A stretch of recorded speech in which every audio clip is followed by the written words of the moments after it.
तो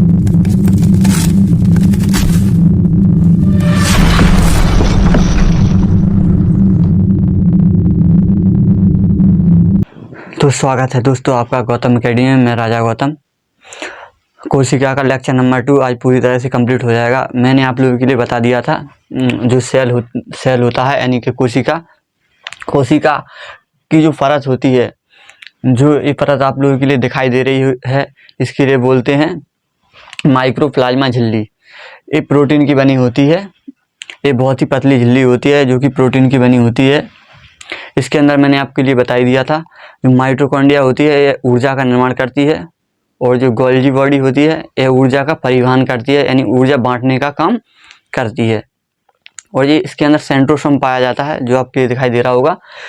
सेंट्रोसोम का काम क्या होता है? फोटोकॉपी करना। इसे फोटोकॉपी की मशीन भी कहा जाता है।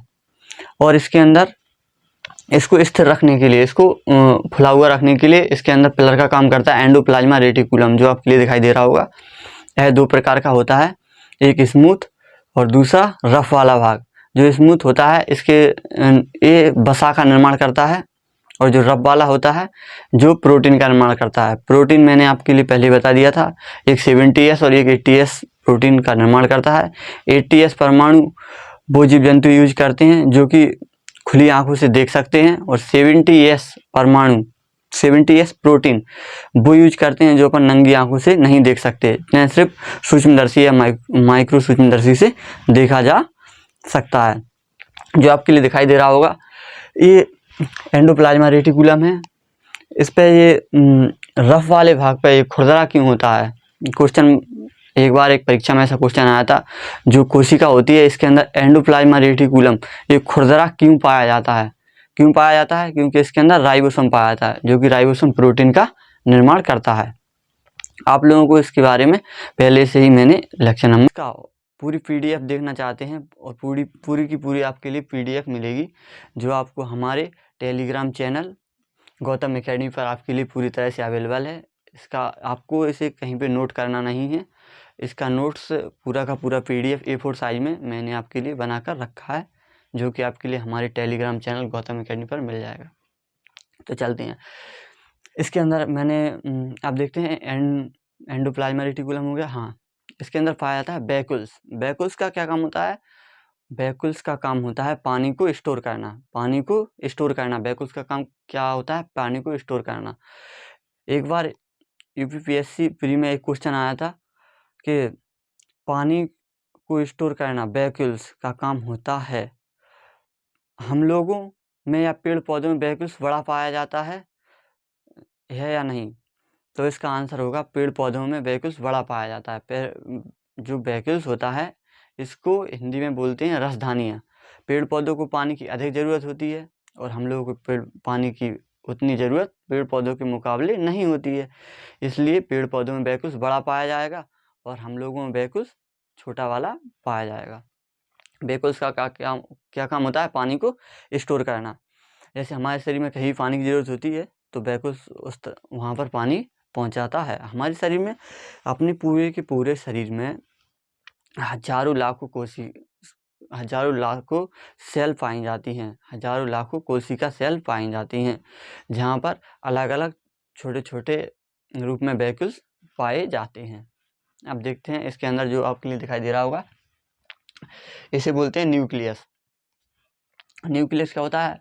हर एक अपनी कोशिका का एक अपना अपना दिमाग होता है जिसे न्यूक्लियस कहते हैं। जो कोशिका है इसका अपना एक दिमाग है जिसे क्या बोलते हैं? न्यूक्लियस बोलते हैं।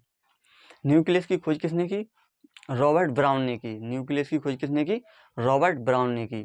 इसे याद रखने की ट्रिक, ब्राउन कोई भी फल हो उसका अधिकतर बीजा कैसा होता है? ब्राउन होता है।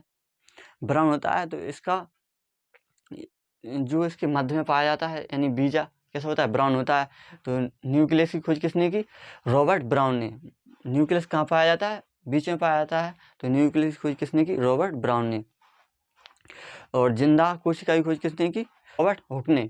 और यहाँ पे पाया जाता है, जो कि आप लोगों के लिए दिखाई दे रहा है पूरी तरह। मैंने इसको 3D मॉडल में बनाया है, इससे आपको स्पष्ट रूप से दिखाई दे। न्यूक्लियस की खोज किसने की है? रॉबर्ट ब्राउन ने। न्यूक्लियस की खोज किसने की है? रॉबर्ट ब्राउन ने। न्यूक्लियस की खोज किसने की है? रॉबर्ट ब्राउन ने। क्योंकि अधिकतर फलों का बीज कैसा पाया जाता है? ब्राउन पाया जाता है, तो इसलिए न्यूक्लियस की खोज किसने की? रॉबर्ट ब्राउन ने। चलते हैं, इसके अंदर एक चीज़ पाई जाती है जिसे बोलते हैं लाइसोसोम। लाइसोसोम का यहाँ पर अधिकतर कुछ काम नहीं होता है। यदि न्यूक्लियस आदेश दे वैक्यूल्स को कि तुम पानी का परिवहन करो, वैक्यूल्स बोलता है हम नहीं कर रहे, वैक्यूल्स बोलेगा हम नहीं कर रहे, तो न्यूक्लियस तुरंत आदेश देता है लाइसोसोम को कि इसके ऊपर छिड़क दो, क्योंकि लाइसोसोम में क्या पाया जाता है? जल अपघटक एंजाइम पाया जाता है। लाइसोसोम में जल अपघटक एंजाइम पाया जाता है, वो तुरंत ही उस पर छिड़क देता है, तो वह खत्म हो जाता है। फिर तुरंत ही न्यूक्लियस सेंट्रोसोम को आदेश देता है, क्योंकि इसे फोटोकॉपी की मशीन कहा जाता है, तो वो उसे आदेश देकर एक दूसरा वैक्यूल बना लेता है। इसी प्रकार से यह प्रक्रिया चलती रहती है।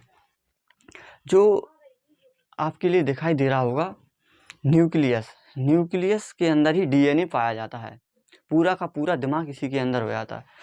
अपनी नाखून वाला भाग है ये, इसके अंदर एक अपना डीएनए है, अपना एक न्यूक्लियस अलग है और इसका भी डीएनए अलग है कि सिर्फ तुमको नाखून ही बनाना है।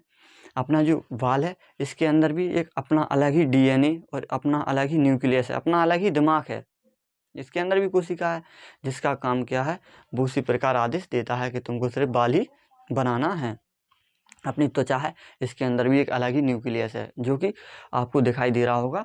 न्यूक्लियस का अंदर डीएनए पाया जाता है, उसके अंदर पूरी जानकारी होती है कि तुमको तो यहाँ पे आपके लिए दिखाई दे रहा होगा कि त्वचा के बदले ही त्वचा बनानी है। अपना एक हड्डी है, हड्डी का अलग ही दिमाग है, उसके अंदर भी एक डीएनए पाया जाता है और न्यूक्लियस पाया जाता है।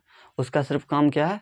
उसको पता है, न्यूक्लियस को आदेश देगा सेंट्रोसोम को कि तुम सिर्फ इसकी हड्डी ही बनाओ। यदि यहाँ पे नाखून है तो क्या बनाएगा? सेंट्रोसोम को आदेश देगा तुम सिर्फ यहाँ पर एक नाखून ही बनाओ।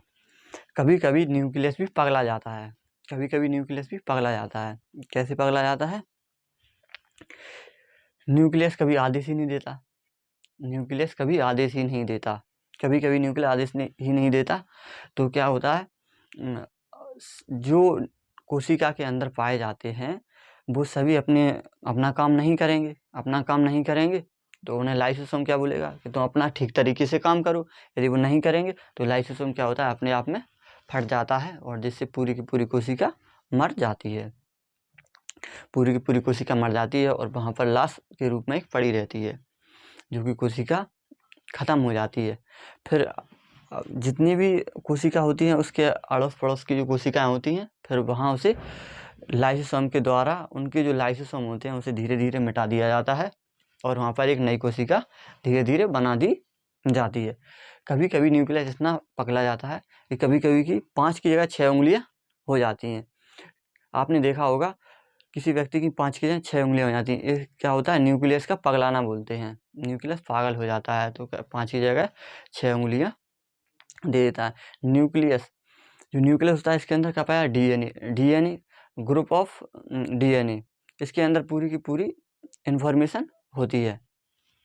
ग्रुप ऑफ इंफॉर्मेशन इसी को बोलते हैं डीएनए, इसके अंदर पूरी की पूरी इंफॉर्मेशन पाई जाती है। आप सभी ने देखा है इसके अंदर जो ये भरा है इसे बोलते हैं जीव द्रव्य है, क्योंकि जो ये जीव द्रव्य है ना, ये पूरी की पूरी कोशिका व्यवस्था पूर्वक जो जिस स्थान पर है उसी स्थान पर इसको रोक के रखता है। जीव द्रव्य 95% पानी का बना होता है, 90% पानी का बना होता है।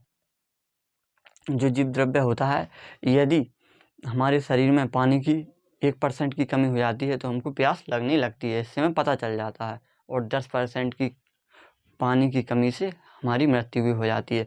अकबर जैसे बादशाह की डायरिया से मृत्यु हुई थी। डायरिया एक बहुत खतरनाक बीमारी है जो कि पानी की 3% कमी होने पर हो जाती है, तो पानी की कमी नहीं होने देना है।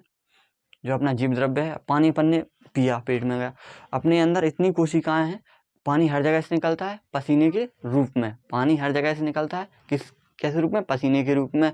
तो कहाँ से निकलता है? वो जीव द्रव्य के द्वारा, जीव द्रव्य से सोख लेता है। जो जीव द्रव्य होता है, इसे जीवन का आधार हेक्सले ने बताया है। हेक्सले ने क्या बताया, जो जीव द्रव्य है यह क्या है, जीवन का आधार है। हेक्सले ने इसकी पूरी की पूरी संरचना की है कि जो जीव द्रव्य है एक इसका आधार है, जीवन का आधार है।